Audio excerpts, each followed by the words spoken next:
Sa oras ng luha, yakap mo ang tahanan. Hindi mo ako iniwan sa unos ng buhay.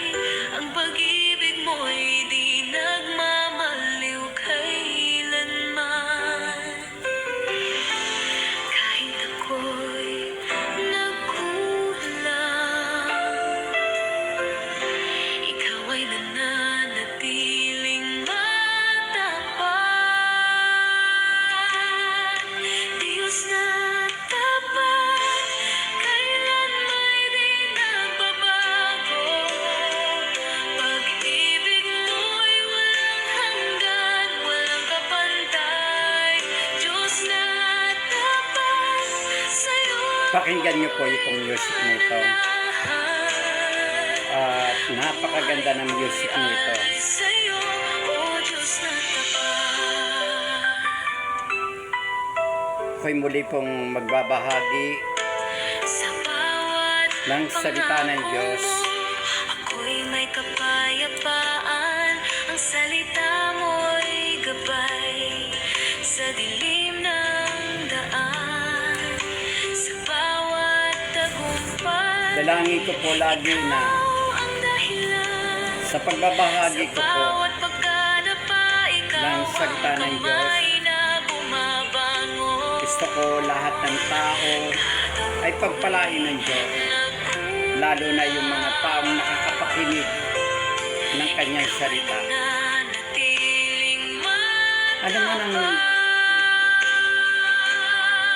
Diyos na kinalalagyan nila, ano man ang nararanasan nila, nagbabago. sigurado ako na ang Diyos ang gagawa ng paraan. Ay walang hanggan, Basta meron tayong tunay na relasyon sa Diyos Kanya. na tapat.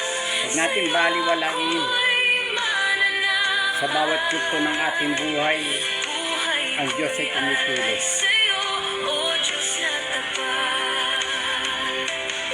Sa pag-ikot ng mundo, di ka nagbabago. Kahapon, ngayon, at magpakailanman. Ang pangalan mo'y mananatiling dakila. Tapat kang tunay, walang hanggan. Diyos na tapat, kailan may di nagbabago.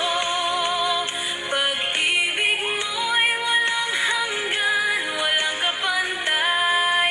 Diyos na tapat, sa'yo ako'y mananahan. Buhay ko'y alay sa'yo, o Diyos na tapat. O Diyos na tapat,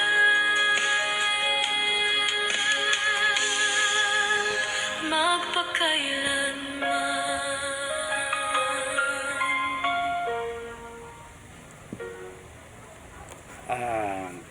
Pansamantala pong pinuputol ko ang music at ako'y muling magbabahagi ng kanyang salita. Power on. Bluetooth mode. Microphone 1.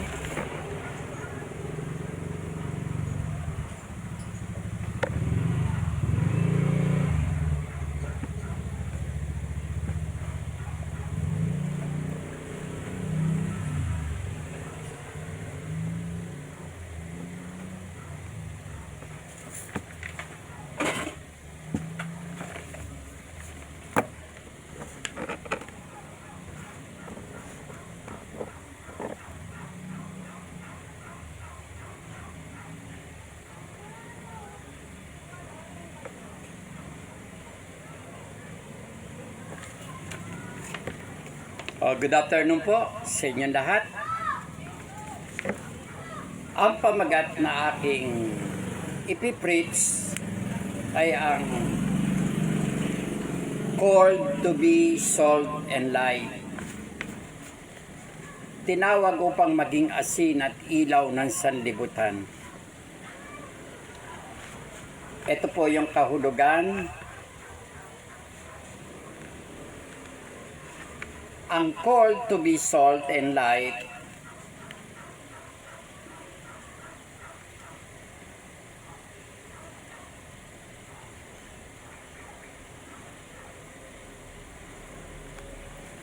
basahin ko muna po sa text to the main text of the message in Matthew chapter 5 verse 13 and 16, where Jesus called his follower the salt of the earth and the light of the world.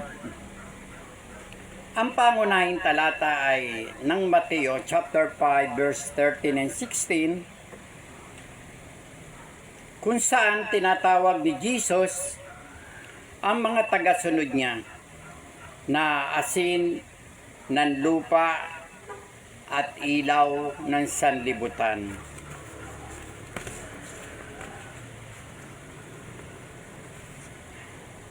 Ang asin daw ay nagbibigay ng lasa at nag-iingat laban sa pagkabulok. Ang asin ay nagbibigay ng lasa, nag-iingat laban sa pagkabulok. Ibig sabihin, ang Kristiyano ay tinawag na magdala ng kabutihan, kabanalan, at katotohanan sa isang mundong puno ng kasalanan. Tayo ay dapat maging pampipigil sa kasamaan sa pamamagitan ng tamang pamumuhay at pagsunod sa salita ng Diyos. Ang light, ang ilaw ay nagbibigay liwanag sa kadiliman at gumagabay sa daan. Ibig sabihin, ang Kristiyano ay dapat magpahayag ng katotohanan ng Diyos, magpakita ng pag-ibig, pag-asa, at pananampalataya sa pamamagitan ng gawa at salita.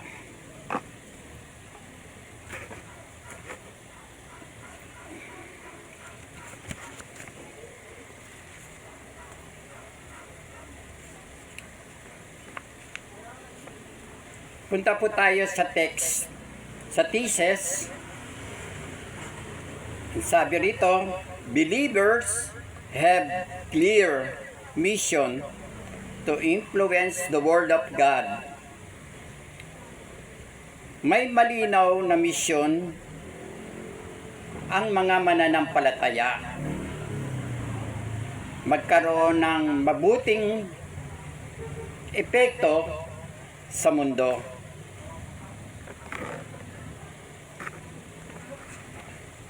Ang mga mananampalataya ay may malinaw na misyon. Impluwensahan ang mundo sa pamamagitan ng salita ng Diyos. Kuna,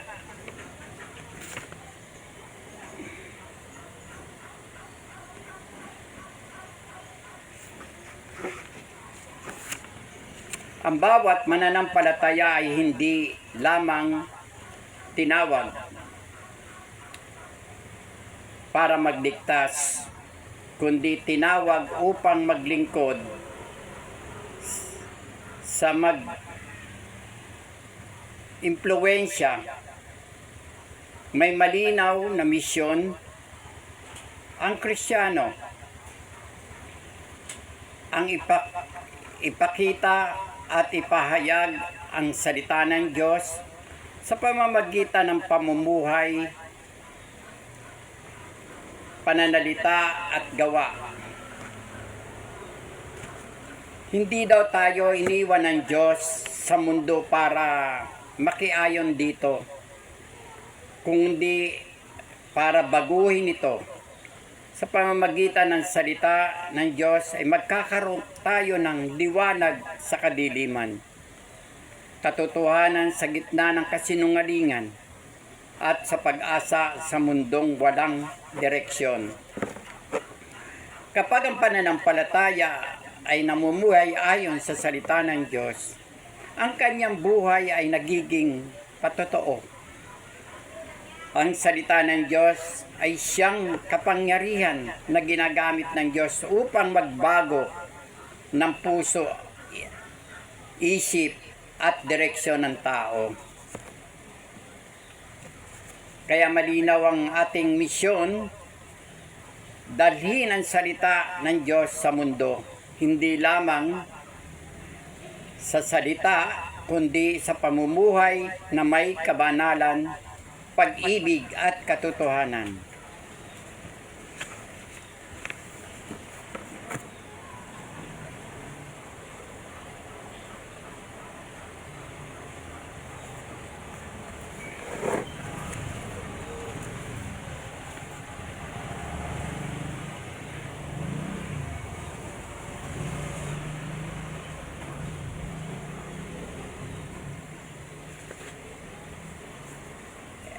Ako po ay may mga katanungan na narito po ang maikli at malinaw na sagot para sa mga katanungan.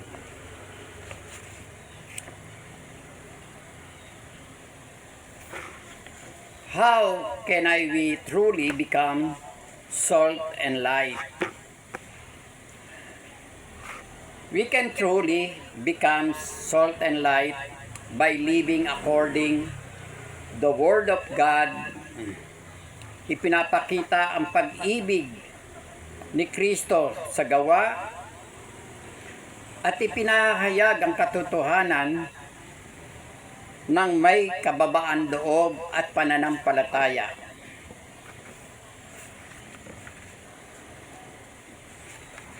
Transition. Number 5. To answer this, we must understand Jesus' images.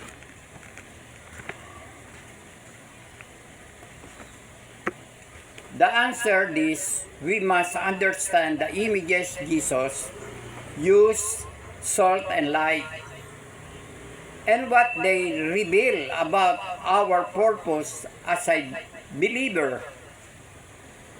Upang masagot ang kailangan nating maunawaan ang mga larawang ginagamit ni Jesus, ang asin at ang ilaw at ang kahulugan ng mga ito sa ating layunin bilang mananampalataya.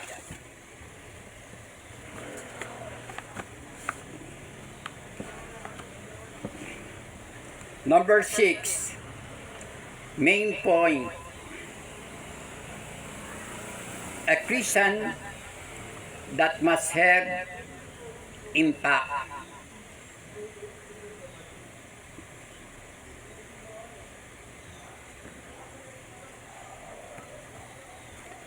Ang buhay Kristiyano ay dapat may epekto. Hindi yung naging Kristiyano ka, pero walang nakikita. Power off. Power on. Na pagbabago Bluetooth mode. sa bawat araw na dumaraan, walang nakikita na pinaka fruit of spirit. Ang buhay ng isang Kristiyano ay hindi dapat walang epekto. Sa pamamagitan ng pamumuhay ayon kay Kristo, ang ating pananampalataya ay dapat makita at maramdaman ng iba na nagdadala ng pagbabago at nagbibigay luwalhati sa ating Diyos.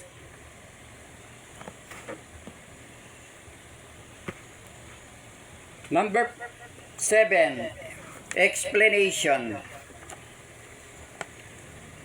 Salt preserves and adds flavor, like reveals truth. Ang asin ay nagpapapreserve at nagbibigay lasa. Ang ilaw ay nagbubunyag ng katotohanan.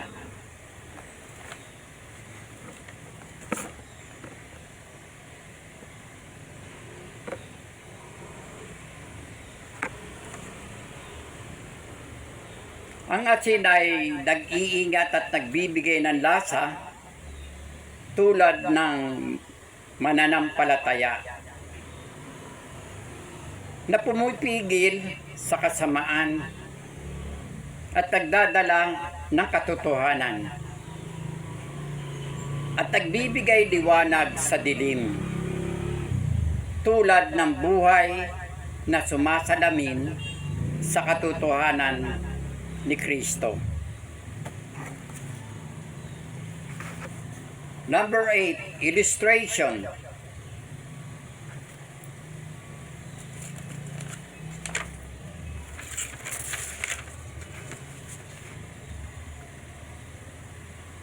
Food without salt is tasteless.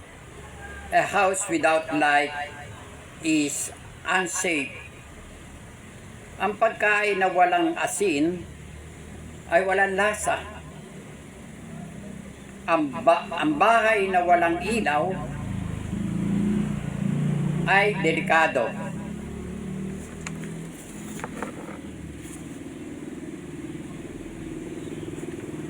Ang pagkain na walang asin ay walang lasa.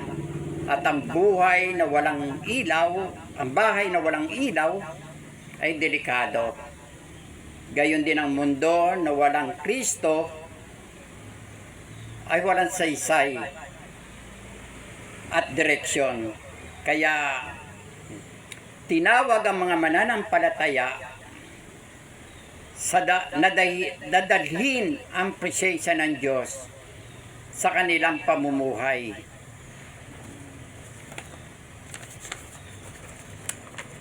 Tayong mga mananampalataya, tayo yung asin at ilaw dito sa mundo na ating ginagalawan. Makita sa pamumuhay natin si Kristo. Kahit hindi ka na magikayat, pag nakikita sa iyo ang pagbabago, sila na mismo ay magtataka at magtatanong. At yung pagtatanong na yun ay nakikita sa iyong pamumuhay.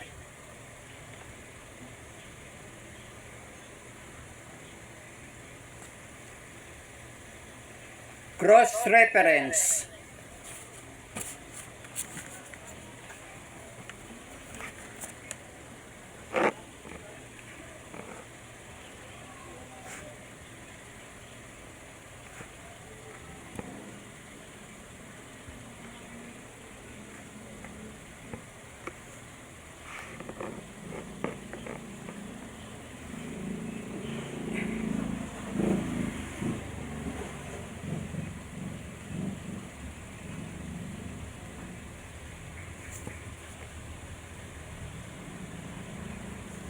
Sabi sa aklat ng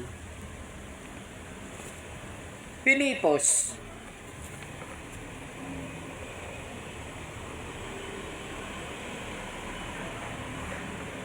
chapter 2, verse 15.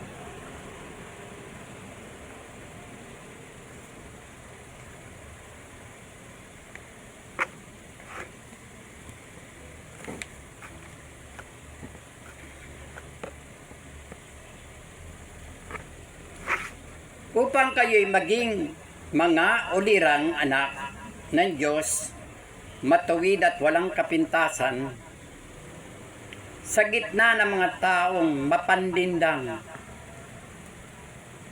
at mga masasama, sa gayo'y magsisilbi kayong ilaw sa kanila, tulad ng bituing nagniningning sa kalangitan.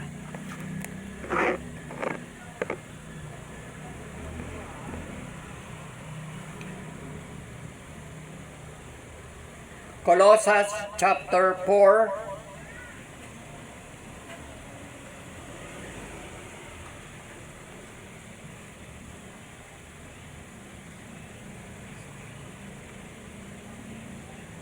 verse 6.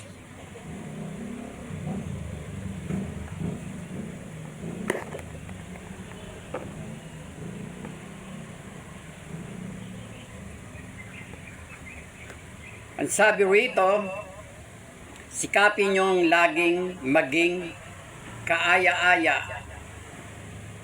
at kapakipakinabang at ang inyong pananalita sa kanila at matuto kayong sumagot ng tama sa lahat ng tao.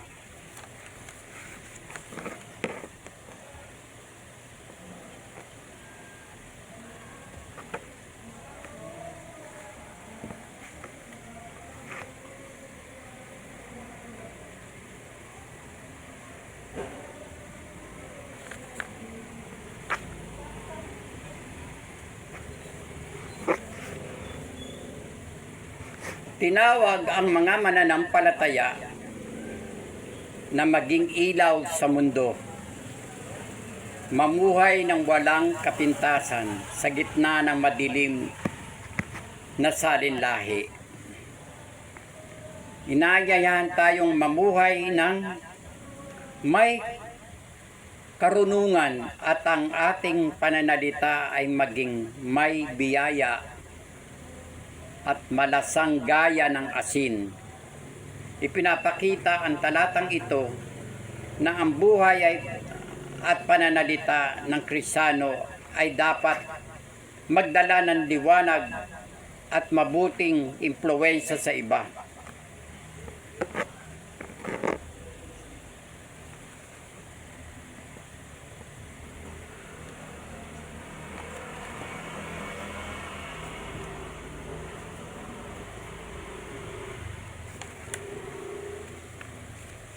Number 10, nasa sub-points na po tayo. Preserve influence, keep your spiritual flavor. Mag-preserve daw ng mga influensyang ma-influensyahan, huwag mawala ng lasa. Sabi sa salt, sa asin, at ito naman ang aslay. Do not hide your faith, shine for God. Huwag itago ang pananampalataya, magliwanag para sa Diyos. Closing truth. The world is dark, but God placed us here for a purpose. Madilim ang mundo, ngunit may layunin tayo. Conclusion.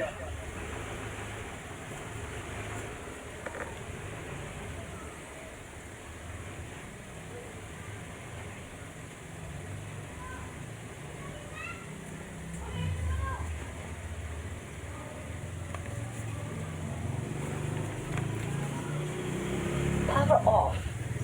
We are saved to shine. Power on. Bluetooth mode. Microphone 1. Tayo ay iniligtas upang magliwanag sa sanlibutan ito.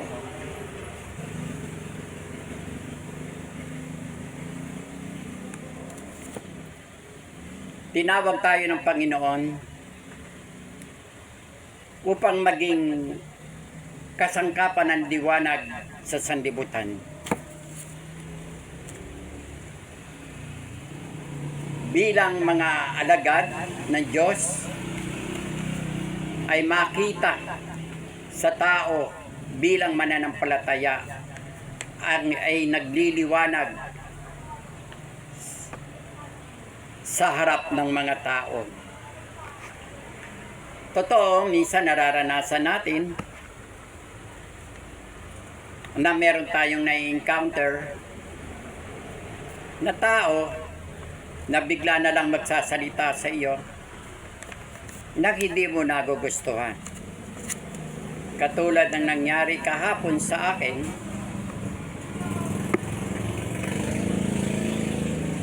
bigla na lang siyang nagsalita na may kasamang hindi magandang salita. Pero nagpigil ako sa sarili ko. Kasi kung papatulan ko yung taong iyon,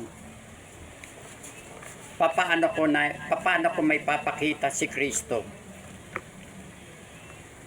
kung pinatulan ko yung patutsada ng taong yon. Ang ginawa ko, siyempre, nagusal ako ng kaprasong panalangin na sinabi ko na lang, Lord, pagpalain mo po yung taong yon. Hindi niya alam ang kanyang sinasabi. Ganon lang ang ginaganti ko.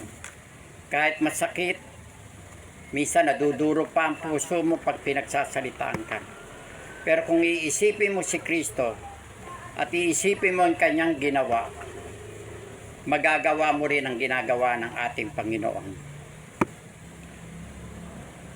Ngayon, tayo po'y mananalangin.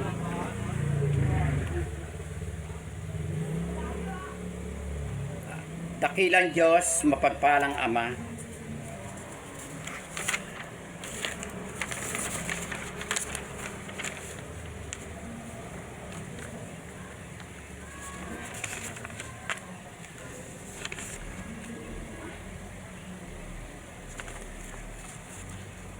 dumadalangin po ako sa inyo naway mapagtagumpayan namin bilang mga anak mo ang mga persecution na aming nararanasan dito sa mundong ibabaw.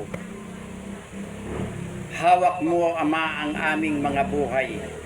Naway patuloy mo po kaming patatagin, palakasin, at makayanan ang hamon ng mundo. Tulungan mo kami, Ama, sa mga bagay na nangyayari. Tinawag mo kami bilang mga anak mo at lingkod mo. Ilagay mo po sa puso namin ang pagpipigil sa sarili na wag agad-agad magagalit, kundi unawain yung taong hindi nakakaintindi at nakakaunawa. Bigyan mo kami ng knowledge para maintindihan namin ang bawat pangyayari sa buhay namin. Alam namin, Panginoon, na hindi madali ang aming mga ginagawa. Kaya namin ginagawa ito ay dahil sa iyo. Hindi para sa aming sarili, kundi ibig namin ikaw ay aming maranasan. Ginagawa namin ang mga bagay nito upang mapaglingkuran ka.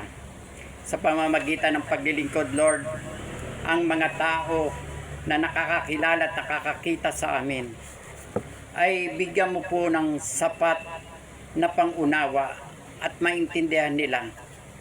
Tulungan mo kami, Ama, na mapagtagumpayan namin ang lahat ng persecution, temptation, o mga bagay na hindi namin inaasahan ay aming ma-experience, mabuti man o masama, ay maging matatag kami sa mga hindi namin nais na magalit, kundi bigyan mo kami ng mahabang pasensya at pag-unawa. Tulungan mo kami, Ama. Alam mo, ikaw ang nagsabi, Ama, huwag kang maghihiganti, anak. Hayaan mo ako ang maghihiganti sa mga ginagawa sa inyo. Hayaan mo lang ang panahon ang gumawa ng bawat pangyayari sa buhay ng tao. Kaya, Lord, tulungan mo kami na maging malawak ang aming pangunawa at pangintindi, maging matatag sa lahat ng mga pagsubok na dumarating sa aming buhay. Pagpalain mo po, Lord, ang lahat ng mga taong hindi pa nakakakilala sa inyo, ang mga taong wala pang sapat na relasyon sa iyo. Kaming mga lingkod mo, Lord, ay tulungan mo kaming labis na magpatuloy sa inyo hanggang sa iyong muling pagbabalik. Ay abutan mo kaming naglilingkod sa inyo hanggang sa matapos ang mundong ito. Kaya Lord, sa inyo namin pinagkakatiwala, sa inyo namin ibinibigay ang aming kakayahan, ang bigyan mo kami ng tapang at lakas ng loob upang mapagtagumpayan namin ang lahat ng mga hamon sa buhay. Sa iyo, Ama, yung kapurihan, sa iyo yung pasasalamat, sa iyo ang kadakilan at kalwalhatian, sa pangalan ng iyong anak na si Jesus na aming Panginoon. Amen.